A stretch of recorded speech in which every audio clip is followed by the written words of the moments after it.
Atom,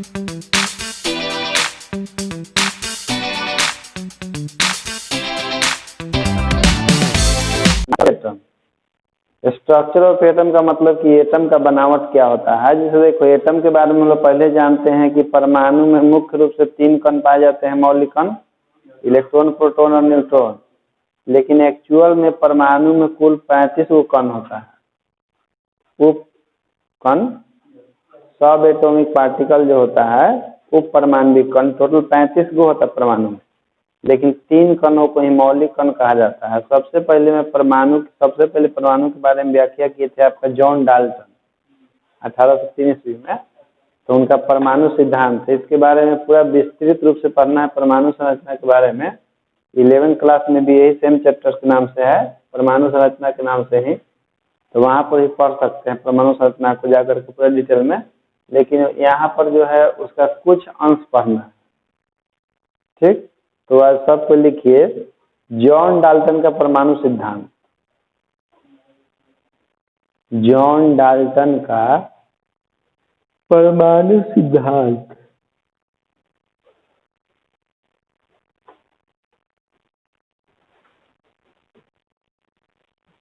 तक लिखिए 1803 में जॉन डाल्टन ने पदार्थ की संरचना से संबंधित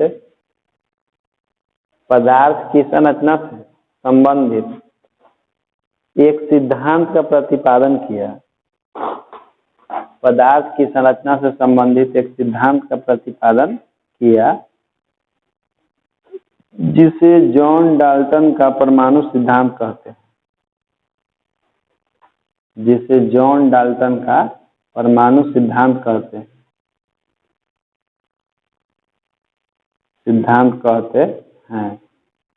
इसके अनुसार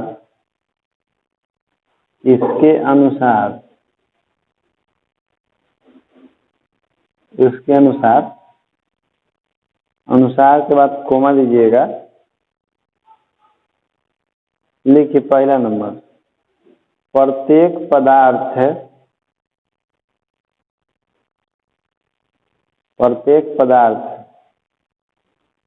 सूक्ष्म कणों से बना होता है। प्रत्येक पदार्थ सूक्ष्म कणों से बना होता है। सूक्ष्म मतलब छोटे छोटे कणों से। प्रत्येक पदार्थ सूक्ष्म कणों से बना होता है, जिन कणों को परमाणु कहते हैं।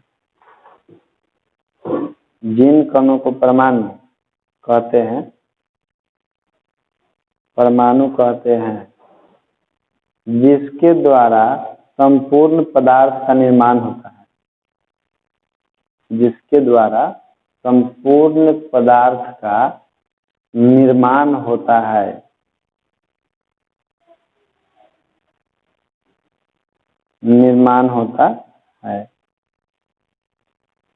देखिए क्या बोले कि जितना भी दुनिया में पदार्थ है वो सब छोटे छोटे कणों से मिलकर के बना हुआ है। और यह बात कौन बताए थे? John Dalton. इससे पहले भी बता चुके थे, वो भारत के ऋषि मुनि थे जिनका नाम था कनाद। वो भी जानते थे कि प्रत्येक पदार्थ छोटे छोटे कणों से मिलकर के बना होता है, लेकिन उनके पास कोई प्रमाण नहीं था, प्रूफ नहीं था। जॉन डाल्टन 1803 में प्रूफ के साथ दिए कि जितना भी रासायनिक संयोग के नियम की व्याख्या कर रहे थे, रासायनिक संयोग के नियम की व्याख्या करते समय ये बताए थे कि दुनिया में जितना भी पदार्थ होता है सब छोटे छोटे कणों से मिलकर के बना होता है, और उसी सूक्ष्म कणों को ही हम लोग परमाणु कहते हैं। और इसी परमाणु से पूरा दुनिया का निर्माण हुआ है। अलग अलग पदार्थ के परमाणु अलग अलग होते हैं, लेकिन एक पदार्थ के परमाणु जो होते हैं सब आपस में एक समान होते हैं, ठीक ना। तो दूसरा लिखिए कि एक ही तत्व के सभी परमाणु परस्पर समान होते हैं। एक ही तत्व के सभी परमाणु परस्पर समान होते हैं।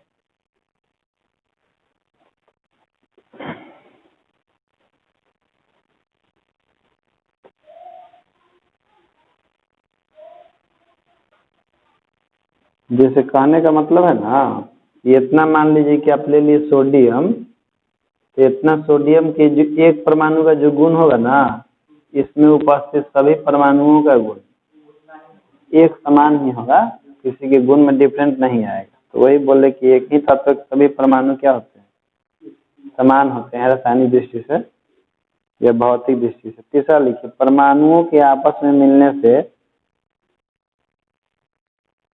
परमाणुओं के आपस में मिलने से अणु, परमाणुओं के आपस में मिलने से अणु बनता है। परमाणुओं के आपस में मिलने से अणु बनता है, अणु बनता है। जैसे देखिए कैसे हम लोग जानते हैं कि ऑक्सीजन परमाणु और ऑक्सीजन परमाणु मिलता है तो ऑक्सीजन अणु बन जाता है, और जानते हैं कि यदि सोडियम परमाणु और क्लोरीन परमाणु मिलेगा तो सोडियम क्लोराइड बनता है। तो अणु जैसे यौगिक भी हो सकता है या अणु तत्व भी हो सकता है, क्योंकि O2 जो है भले बन गया है अणु, लेकिन है तो अभी भी तो तत्व है ना। NaCl बन गया है यौगिक, लेकिन ये अणु है लेकिन यौगिक है। तो अणु का निर्माण जो होता है दो या दो से अधिक परमाणुओं से मिलने से होता है। चौथा लिखिए, एक ही पदार्थ के सभी अणु आपस में समान होते हैं। एक ही पदार्थ के सभी अणु आपस में समान होते हैं, आपस में समान होते हैं।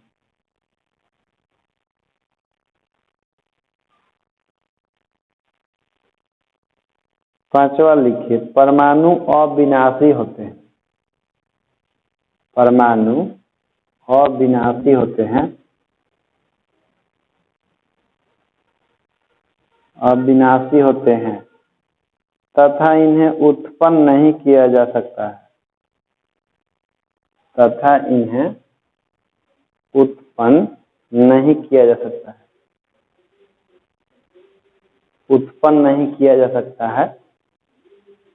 देखो कहे का मतलब है कि परमाणु को ना तो हम लोग नष्ट कर सकते हैं और परमाणु को ना तो हम लोग उत्पन्न कर सकते हैं। हम लोग दुनिया में किसी पदार्थ का निर्माण नहीं कर सकते हैं, केवल एक पदार्थ को दूसरे रूप में परिवर्तित कर सकते हैं, लेकिन हम लोग नया पदार्थ बना नहीं सकते।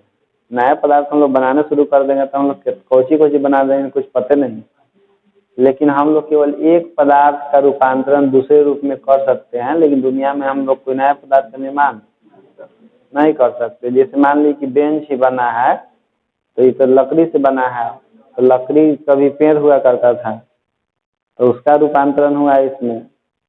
तो हम लोग केवल यही कर सकते हैं कि एक रूप से दूसरे रूप में परिवर्तित कर सकते हैं। हम लोग कुछ ना तो मिटा सकते हैं और ना ही कुछ बना सकते हैं। झूठों के काहे कहता है आदमी कि मिटा दूंगा तेरी हस्ती को और गायब कर दूंगा तेरी बस्ती को, तो हम कहते इतना सस्ती है क्या? इतना सस्ती है। हाँ देखो, जॉन डाल्टन नेगाउ का कहते हैं कि परमाणु को ना तो हम, परमाणु को तोड़ा नहीं जा सकता है। परमाणु को ऐसे छोटे कण में तोड़ नहीं सकते हैं। बाद में और वैज्ञानिक आया तो J Thomson, Rutherford, Niels Bohr, तो अपना एक्सपेरिमेंट के द्वारा परमाणु को भी तोड़ दिया सब। कहा कि परमाणु भी छोटे छोटे कणों से मिलकर के बना होता है। और तू जॉन डाल्टन कहा था कि तोड़ा नहीं जा सकता है। 35 गो कण होता है एक अंदर परमाणु में, क्योंकि जॉन डाल्टन को उतना उस समय इन्फॉर्मेशन था वो तो बता दिए। बाद में ऐसे तो परमाणु को भी तोड़ दिया था। कहा कि परमाणु में इसे 35 गो कण होता है, लेकिन 3 गो मौलिक कण होता है, क्योंकि किसी भी पदार्थ में ये तीनों मुख्य रूप से उपस्थित होता है। जितना भी दुनिया में पदार्थ है तीनों में से कम 2 गो तो जरूर रहता है, 3 गो कण में। यही से तीनों को मौलिक कण के नाम से जाना जाता है। तो इसके बाद जैसे कि रदरफोर्ड के बाद, ये रदरफोर्ड नहीं था ना, परमाणु जॉन डाल्टन ना, जॉन डाल्टन के बाद आते हैं ये क्या बोलते हैं जे थॉमसन। तो जे थॉमसन बताते हैं कि परमाणु जो है तरबूजा की तरह होता है, गोल होता है, और उसमें बिया, जैसे तरबूजा में कैसे बिया धंसा रहता है उसी तरह से इसमें हीरिन आवेश धंसा हुआ रहता है। परमाणु नाभिक, परमाणु जो में धन आवेश चारों तरफ बटा हुआ रहता है। अब परमाणु में जितना धन आवेश होता है उतना हीरिन आवेश होता है। और यही बताए थे जे थॉमसन की परमाणु का जो आकार होता है वो 10 के पावर -10 मीटर का होता है। कौन बताया थी बात? जे थॉमसन बताए थे परमाणु के आकार के बारे में, ये बता के चल गए। इसके बाद आते हैं रदरफोर्ड। रदरफोर्ड क्या करते हैं कि अल्फा किरण से सोना के पत्थर पर प्रहार कराते हैं। अल्फा किरण के प्रकीर्णन होता है तो उससे वो कुछ निष्कर्ष निकालते हैं। निष्कर्ष निकाल कर परमाणु के बारे में व्याख्या करते हैं कि परमाणु का अधिकांश भाग खाली होता है। परमाणु के ठीक बीच में एक धन आवेश वाला कोई पदार्थ होता है जिसको नाभिक कहते हैं, और भी बहुत कुछ बताते हैं। अगला टॉपिक लिखिए। नहीं, सभी तत्वों में नहीं होता है 3500 कण। कुछ ही ऐसे तत्व हैं जिसमें सभी कण पाए जाते हैं। लिखिए अगला टॉपिक। रदरफोर्ड का अल्फा किरण प्रकीर्णन संबंधी प्रयोग। रदरफोर्ड का अल्फा किरण प्रकीर्णन संबंधी प्रयोग। अल्फा किरण प्रकीर्णन संबंधी प्रयोग तथा इसके निष्कर्ष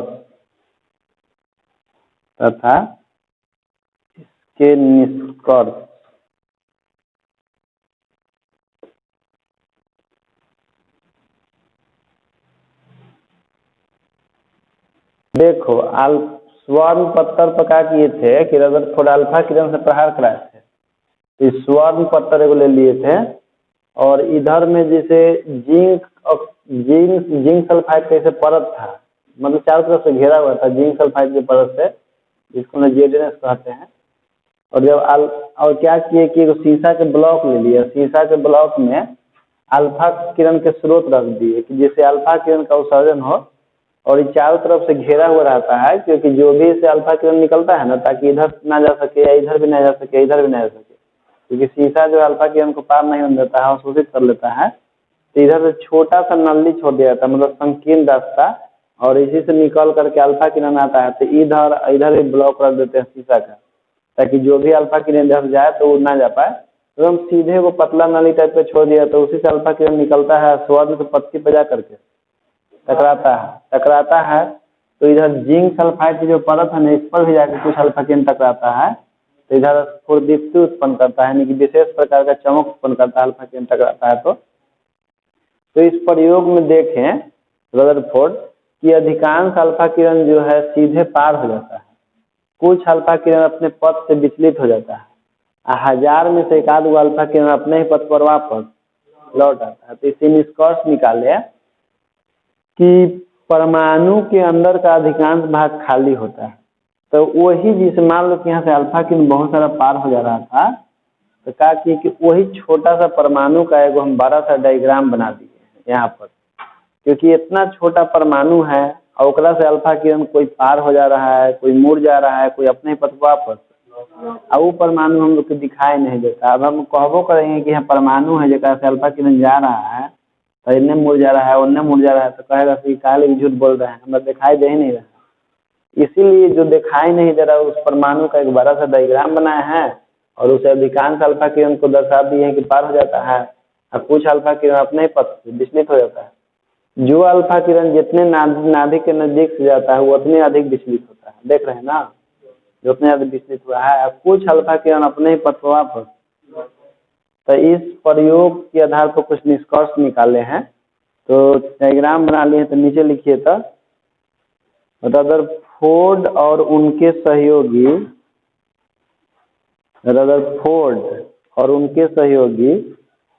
गाइगर एवं मार्सडेन ने रदरफोर्ड और उनके सहयोगी गाइगर एवं मार्सडेन ने गाइगर, गाय घर सुन रही है, तू क्या सुन रही है? गाय घर, हम लोग देखो घर लिखा है।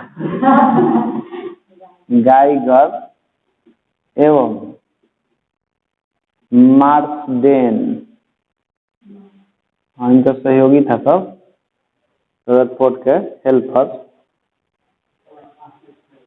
हाँ माने सहयोगी माने कि इसलिए बड़ी सब मिस्त्री, तो वो सब तो छोटा साइंटिस्ट समझा, जूनियर साइंटिस्ट लेबर का रख देगा सहयोगी में।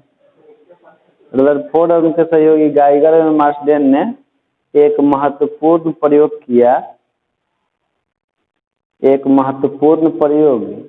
किया जिसके निष्कर्षों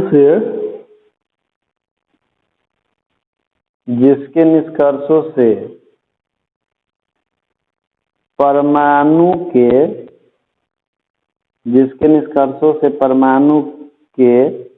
आंतरिक संरचना के विषय में एक महत्वपूर्ण ज्ञान प्राप्त हुआ। परमाणु की आंतरिक संरचना के विषय में एक महत्वपूर्ण ज्ञान प्राप्त हुआ।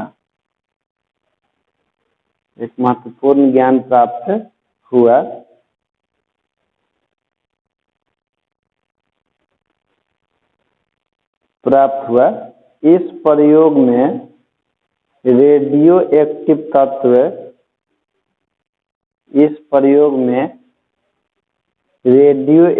तत्व पोलोनियम से निकलने वाले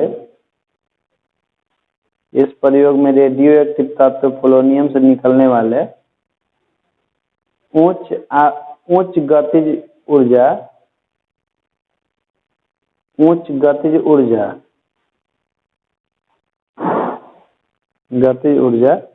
वाले अल्फा कणों के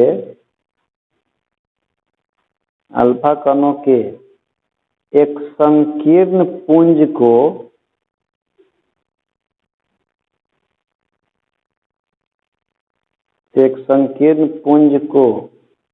बहुत ही पतली स्वर्ण पन्नी पर डाला गया।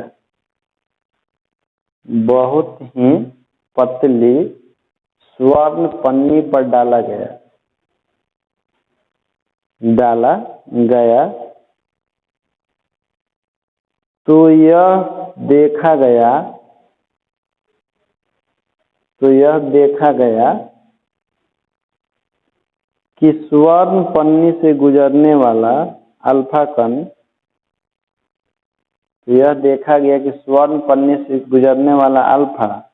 कण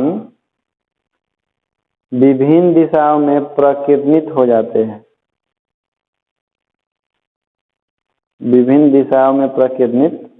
हैं।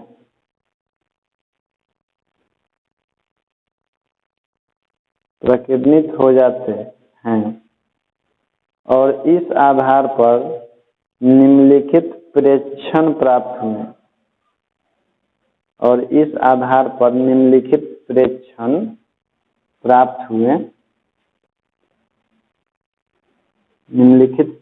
प्राप्त हुए। प्रेक्षण मतलब समझते हैं ऑब्जर्वेशन, कि कौन सी चीज दौरान ऑब्जर्व किए हो। हाँ, पता लगा उनको कौन सी देखने के बाद।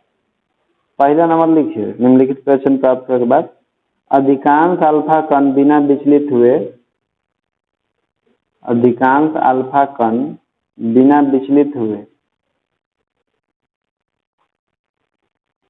विचलित हुए अपने मार्ग से सीधे आर पार निकल जाता है। अधिकांश अल्फा कण बिना विचलित हुए अपने मार्ग से सीधे आर पार निकल जाता है।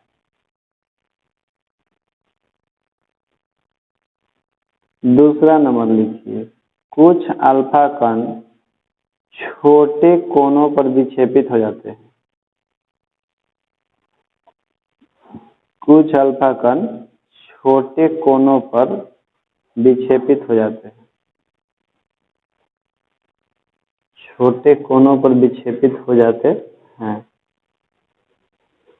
देख रहे हैं आप, पढ़ रहे हैं। जो अधिकांश अल्फा कण सीधे निकल जा रहा है और कुछ जो थोड़ा सा कोण बना के क्या हो रहा है, विक्षेपित हो जा रहा है। अगला लिखिए, बहुत ही कम अल्फा कण 90 डिग्री से भी बड़े कोनों पर प्रकीर्णित हो जाते हैं। बहुत ही कम अल्फा कण 90 डिग्री से भी बड़े कोनों पर प्रकीर्णित हो जाते हैं। 90 डिग्री से भी बड़े कोनों पर प्रकीर्णित हो जाते हैं।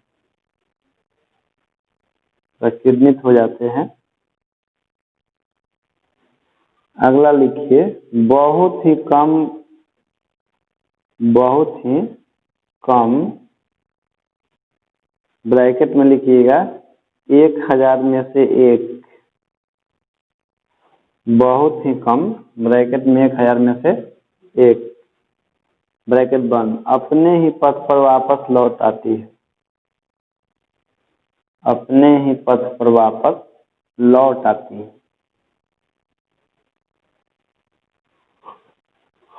अपने पथ पर वापस लौट आती है।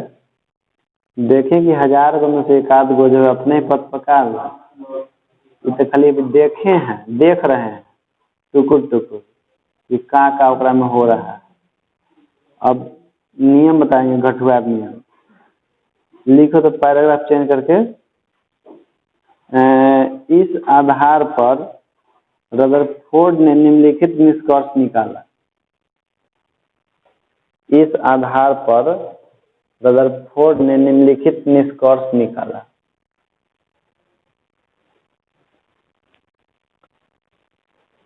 निम्नलिखित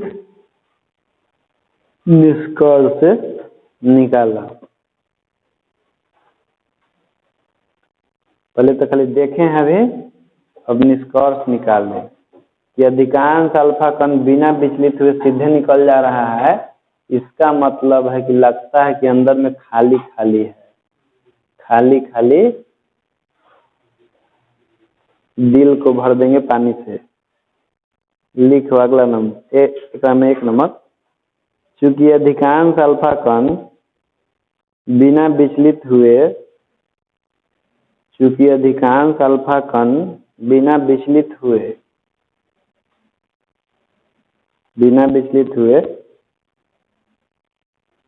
अपने मार्ग पर सीधे निकल जाता है, अपने मार्ग पर सीधे निकल जाता है। अतः परमाणु का अधिकांश भाग अंदर से खोखला होना चाहिए। अतः परमाणु का अधिकांश भाग अंदर से खोखला होना चाहिए।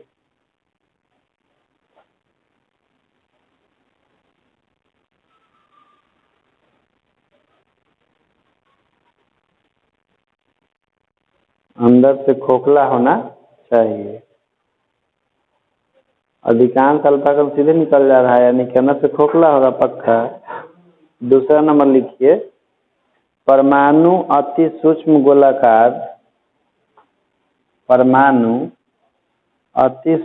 गोलाकार विद्युत उदासीन कण है। परमाणु अति सूक्ष्म गोलाकार विद्युत उदासीन कण है जो 2 भागों से निर्मित है,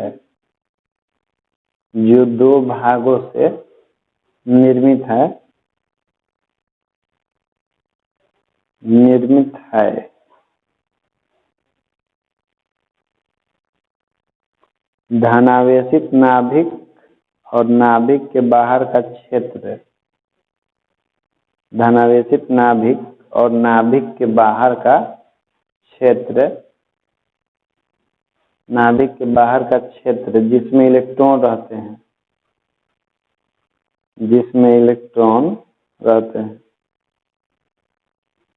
और नाभिक के बाहर का क्षेत्र जिसमें इलेक्ट्रॉन रहते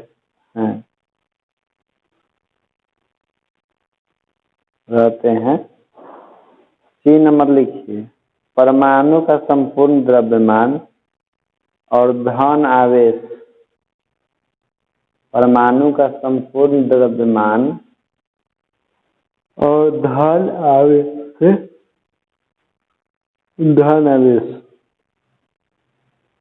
परमाणु के केंद्रीय भाग नाभिक में केंद्रित रहता है। परमाणु के केंद्रीय भाग नाभिक में केंद्रित रहता है।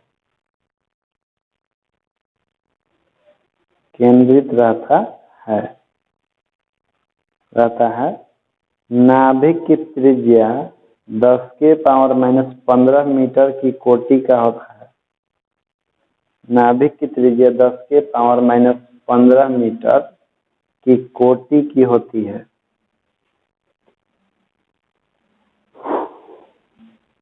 कोटि की होती है, ठीक ना। पहले का बताएं कि अधिकांश निकल जा रहा है मतलब खाली है। दूसरा बताएं कि परमाणु के अंदर दो भाग होता है, एगो नाभिक और एगो नाभिक के बाहर का क्षेत्र। नाभिक में धन आवेश रहता है और नाभिक के बाहर के क्षेत्र में इलेक्ट्रॉन रहता है।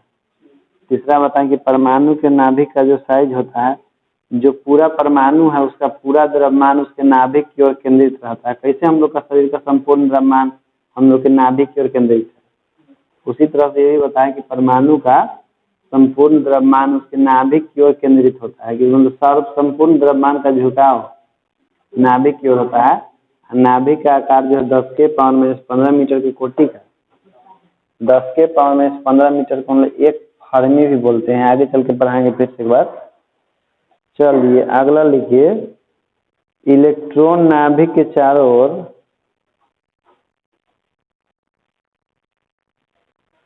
इलेक्ट्रॉन नाभिक के चारों ओर 10 के पावर माइनस 10 मीटर, इलेक्ट्रॉन नाभिक के चारों ओर 10 के पावर माइनस 10 मीटर त्रिज्या के 10 के पावर माइनस 10 मीटर त्रिज्या के खोखले गोले में चक्कर लगाते हैं।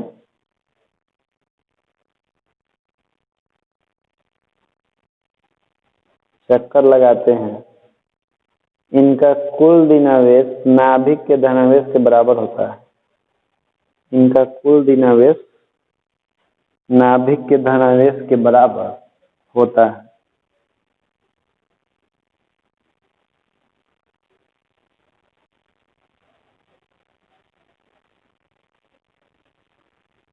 आगे लिखिए, तीन नंबर कई वो लिखे अभी तक, पांचवा लिखिए, इलेक्ट्रॉन नाभिक के चारों ओर अपनी कक्षा में घूमते हुए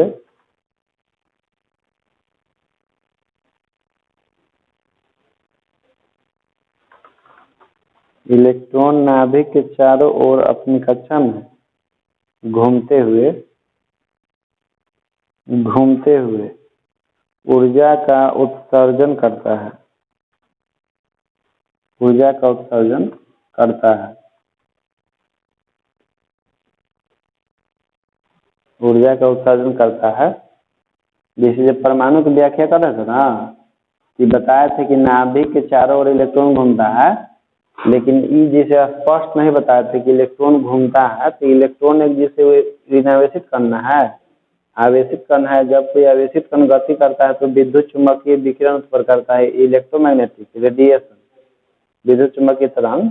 इलेक्ट्रॉन की एनर्जी धीरे धीरे कम होते जाएगा और एक दिन ऐसा सिचुएशन आएगा कि इलेक्ट्रॉन के जैसे सूर्य कम होता है ना, तो ऊपरी कक्षा से निचली कक्षा में आते चल जाता है। इलेक्ट्रॉन यदि नाभिक के चारों घूमते हुए ऊर्जा को उत्सर्जन करेगा तो धीरे धीरे उसका ऊर्जा कम होते जाएगा, कम होते जाएगा, कम होते जाएगा। एक दिन ऐसा समय आएगा कि इलेक्ट्रॉन आगे कहाँ गिर जाएगा, नाभिक में। नाभिक में धन आवेश है, धन आवेश और ऋण आवेश के संयोग से ऊर्जा की उत्पत्ति होगा, तो पूरा नाभिक का विनाश हो जाएगा कि नहीं। तो ऐसा ही कुछ व्याख्या नहीं किए थे। जैसे अपने सिद्धांत में नहीं बताया कि इलेक्ट्रॉन नाभिक के चारों घूमता है ना, तो ऊर्जा को उत्सर्जन करेगा कि नहीं करेगा। तो मैक्सवेल आए थे, तो मैक्सवेल बताए थे कि जैसे कोई भी आवेशित कण गति करता है ना, तो एक विद्युत चुम्बकीय रेडिएशन उत्पन्न करता है, इलेक्ट्रोमैग्नेटिक रेडिएशन। तो उसका ऊर्जा धीरे धीरे कम होते जाता है। ऊर्जा कम होगा तो इलेक्ट्रॉन ऊपरा कक्षा से निचली कक्षा में धीरे धीरे आते चल जाएगा। लेकिन ऐसा समय आएगा कि कहाँ गिर जाएगा। नाभिक में धन आवेश रहता है, तो धन आवेश के संवेग से तो पूरा ऊर्जा में कन्वर्ट हो जाएगा, तो नाभिक का विनाश हो जाएगा। दुनिया में इस प्रकार से किसी पदार्थ का निर्माण, तो यही नील्स बोर आते हैं ना, तो सटीक व्याख्या करते हैं कि परमाणु के अंदर नाभिक के चारों ओर इलेक्ट्रॉन घूमता है, लेकिन घूमते समय ना तो ऊर्जा का उत्सर्जन करता है, ना ही अवशोषण करता है। मतलब स्थिर कक्षा में घूमता है, जिस कक्षा में घूम रहा है उसी कक्षा में घूमते रहेगा। अब घूमते हुए ना तो ऊर्जा का उत्सर्जन करेगा, नहीं। रदरफोर्ड के परमाणु मॉडल के अनुसार परमाणु जो है अस्थायी होता है।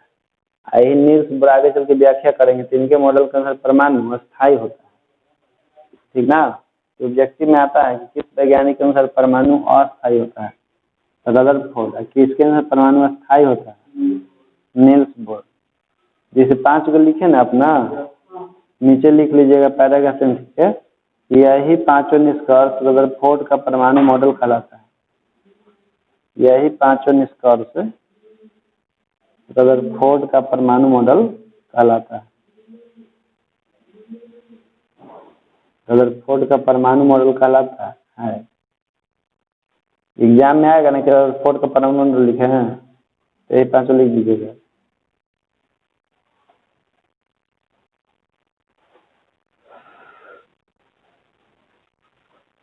यह में आता है कि रदरफोर्ड का परमाणु मॉडल लिखे, तो यही पांचों नियम लिख दीजिएगा। वो सब मत लिखिए, वो तो फ्रेश ऑब्जर्वेशन था। मॉडल वो हुआ जो पांचों लिखे हैं कि अधिकांश भाग खाली होता है जिस कारण निकल जाता है, सीधे कुछ मुड़ जाता है क्योंकि अंदर में ध्रुवावेश होता है। अब लिखिए रदरफोर्ड के परमाणु मॉडल का दोष। रदरफोर्ड के परमाणु मॉडल का दोष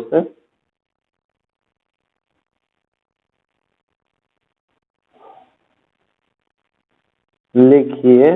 पहला नंबर, रदरफोर्ड का परमाणु मॉडल, रदरफोर्ड का परमाणु मॉडल रैखिक स्पेक्ट्रम की सही व्याख्या नहीं करता है। रदरफोर्ड का परमाणु मॉडल रैखिक स्पेक्ट्रम की सही व्याख्या नहीं करता है।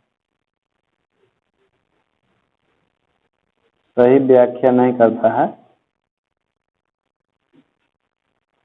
आगे चल करके रैखिक स्पेक्ट्रम का खोज हुआ तो देखे कि इस मॉडल के अनुसार उसका व्याख्या नहीं हो पा रहा था।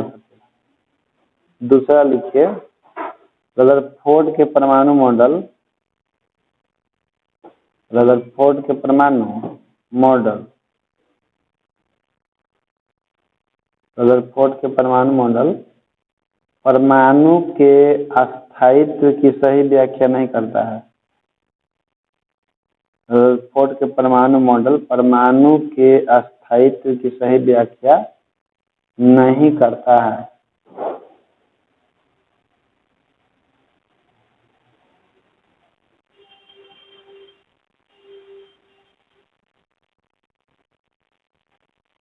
परमाणु के अस्थायित्व की सही व्याख्या नहीं करता है। हो गया ना। इसे हुआ कि इस सिद्धांत के अनुसार, जैसे कि नहीं बताया था ना कि इलेक्ट्रॉन घूमता है तो ऊर्जा को उत्सर्जन करेगा कि नहीं, क्योंकि इस सिद्धांत के अनुसार तो परमाणु में इलेक्ट्रॉन जाकर नाभिक में गिर जाएगा तो परमाणु का विनाश हो जाएगा। तो परमाणु अस्थायी हो कहाँ? हम देख रहे हैं कि सब परमाणु है ही है।